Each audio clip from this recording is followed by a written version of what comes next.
Well, good day again and welcome to you. My name is Gary Willing. Hope you guys are all having a great day wherever you are. Just want to let you know, if you're hearing this video for the first time, might I suggest checking out some of the information on some of these websites that I provided links for in the description portion of these videos to give you some really good background information about what I talk about here, to give you a better sense of whether this information might be true for you or whatever it happens to be. I hope you guys do it because it's free and it's there for you to help. You want to come back and join the discussion, post a comment, let me know what you think. If you have a question or two about what I talk about, post your question in the comment section, and then I'll try to answer it in the next video. Or you can email me whatever you want to talk about based on what we're talking about. And then if you have a question you want to email me or whatever, email me searchforsigns@mail.com. Okie dokie. Now, I wanted to talk about one little part of a comment that somebody, his name is Samuel Summers, 1831. If you're listening to this, Sam, thank you very much for your comment. I'm not going to read the whole thing. It's a wonderful comment. Appreciate your encouragement and everything. But one thing he did say that I wanted to talk about, it's important for me because it's a lesson that I learned from Maitreya, actually. He said, for me, the small amount of viewers is a sign of amazing things to come. And I'm assuming he's talking about the small viewership of my video channel, because I don't get a lot of video views and so forth, and that's fine, and I'm cool with it because, in part, from an experience I had with Maitreya. So, what does that have to do with, what is an experience that I had with Maitreya and a lesson I learned from Maitreya had to do with something that Samuel Summers said in his comment, and what does that have to do with this picture of my hand with these red pins in it? Now, I've talked about this experience before, and if you're interested in hearing any more of my Maitreya experiences, I have a playlist put together, my Maitreya experiences playlist, where you can listen to the other experiences that I had. But this one happened in the mid-90s. I can't remember exactly what year, and it really doesn't matter, but it's been a long time since this happened. But when I first heard about this information, I think it was around 93, 94, I found out about this information by reading one of Benjamin Creme's books. I didn't particularly care for it when I first read it. And then I picked up his book later on and I started reading it, just I always encourage everybody to do, to investigate it, to see if it's true for you. I did that very thing, and I started reading his book again and ended up falling in love with the information, and it really changed my life in a lot of ways.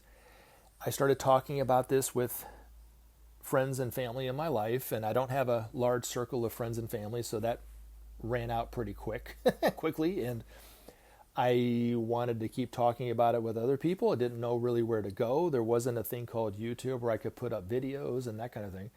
So I hooked up with the Share International group here in Atlanta, and they were already kind of active, and they did some local outreach work in libraries and so forth, and I helped participate in that kind of thing. And then I started thinking, I was like, I want to do more.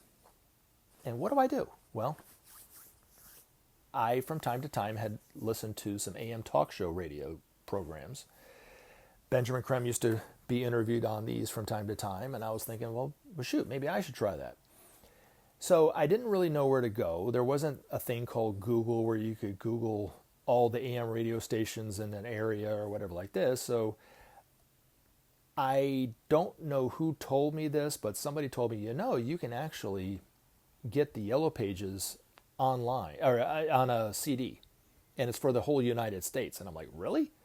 And they said, yeah. So I went to Office Depot. I purchased the Yellow Pages CD, and sure as a world, you could look up any state, whatever you wanted, a pizza parlor in New York or whatever it happened to be. I wanted to look up AM radio stations. So I looked up the first state, and there's probably 15, 20 AM radio stations in it. And I said, you know what I'm going to do? This year, I'm going to make a goal to myself that I'm going to call every one of these AM radio stations and try to get on the air as much as I could. I knew that not everyone would respond or not everybody would want to hear what I had to say, but I would at least try. So I started making calls. And I think I went alphabetically, and I started in Alabama, I think it was, I can't remember how I started, but anyway, my first interview was in Alabama for some reason, and I called all the Alabama radio stations, and I eventually got an interview, and I was like, all right.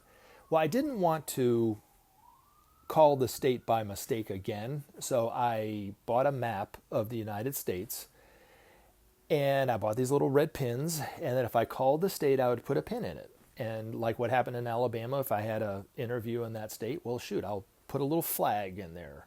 So I put the little flag in there. And I would call Georgia, and then I called Louisiana maybe, and I called Florida, South Carolina, North Carolina, and then if I got another interview, I'd put a flag in it and so forth. Well, then I started getting kind of caught up into the numbers of things, and I was like, wow, I've called 5 states, I got 1 interview, that's 25%. Well, shoot, if I keep, or 20% or whatever it is, if I keep doing this at this rate, well, then I'll have 10 interviews by the time I'm done with, this month or that month. And I really got kind of caught up into the results of my work in this regard. And then this thought crossed my mind, and it must have come from Maitreya, because Maitreya was the one that ended up doing this miracle to teach me a lesson. The thought was, don't worry about it. Don't worry about the results. Just make the calls.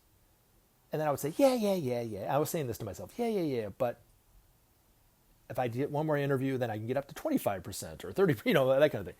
And it kept going back and forth for a little bit of time.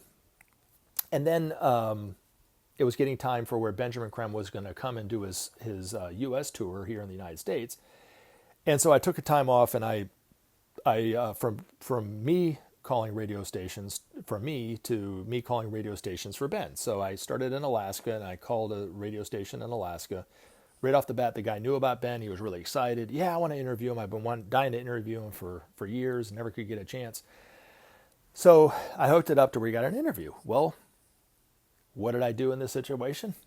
Put a little flag in the state of Alaska. And I reached into my cubby where I always kept my little pin box, because I was deathly afraid of dropping those pins on the carpet and stepping on it. And I reached into that cubby, and the pin box was gone. I was like, that's weird. And then okay, it's got to be in there somewhere. So I looked in there. I thought maybe I covered it up with some papers or something. So I eventually pulled all the papers out. Nothing. I looked in my computer station drawer. Nothing. I looked into the other cubby. Nothing. I looked on top. I looked below it. I looked underneath my bed. I even pulled the computer station all the way out to look behind it. Nothing. Could not find this pin box anywhere. And I was like, that's weird. Now, I wasn't thinking anything extraordinary happened. I just thought maybe I misplaced it. I was like, where did I do with this thing? So I had to go to work that day. And then after that, I had my music that I had to go to. And when I was working in the afternoon, I started to think about a story that I read in Benjamin Creme's first book, Reappearance of the Christ and the Masters of Wisdom. And how that story related to what happened with me was, Ben's master was encouraging him to stop smoking. He said for months his master kept saying, this is a nasty habit, stop it, right? And Ben wouldn't do it. He kept smoking. So one day, Ben went to go reach for his cigarettes. He always said he kept it on his night table, and they were gone. And he couldn't find them. And he looked under his bed, just like me. Looked under his bed, looked under this, looked there, checked the bathroom, checked the closet, that kind of thing. Nothing. Went downstairs, looked for it. Nothing. Came back upstairs, and he was like, that's weird. Now, he had the ability to telepathically ask his master questions, and his master could respond back. So he asked his master telepathically. He goes, did you do anything with my cigarettes? Did you hide them? And as he used to call his master, his wise and wily one, who used to play tricks on him to teach him lessons, said, no, he didn't take it. He goes, okay, well, I guess I must have lost it or misplaced it. So he goes, I'll just buy some more on the way out, where he was going, right? And then he turned around, and his cigarettes had reappeared right where he was looking. So then his master admitted that he dematerialized them and rematerialized it for him. So I started thinking about this story in relation to my pins, and I'm like, and then I thought to myself, I said, Maitreya, did you dematerialize that pin box to teach me a lesson, just like Ben's master did to teach him a lesson?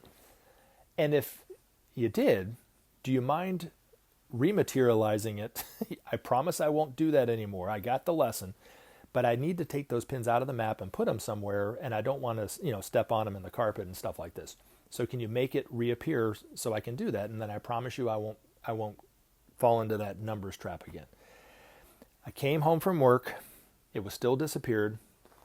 I took all the pins out, and I put it in a coffee cup that I had as holding my pens, my pencils and my pens. Not my pins, but my pens. So I put all the pins in the pen cup, went to my music gig, and when I came back that night, I said, let me just check one more time. And I looked in the cubby, and that pin box was right on top of all my papers, right in the middle of the cubby that I was looking. Asked Benjamin Crème, I said, by chance did Maitreya materialize that or dematerialize that and rematerialize it again? He said yes. So these masters are always helping us as much as we can, always trying to teach us a lesson to help us out. So it was a lesson that I learned from Maitreya about detachment. So I've had some wonderful, very surreal experiences with Maitreya over my life that do lend credibility to the fact that Maitreya is who Benjamin Crème says he is and who I think he is. But what really, I think, gives me the truth of really who he is, it's not those experiences that I've had. It's the lessons that he's taught me, such as this, that have changed my life.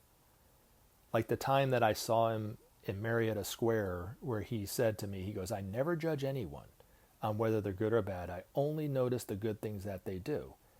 And I applied that to my life, and it's changed my life for the better. A teacher is known by his teaching. When we see Maitreya out in the everyday world, and he's telling humanity to share the resources of the world, and we see just what that can do, how that can bring about justice, ease the tensions between nations, bring about goodwill and trust amongst nations, we will know that that teacher is a good teacher. I love you guys. Thank you so much for listening, and I'll look forward to putting out videos in the very near future. Take care. Enjoy the rest of your day. Remember to take action and help SOP save our planet.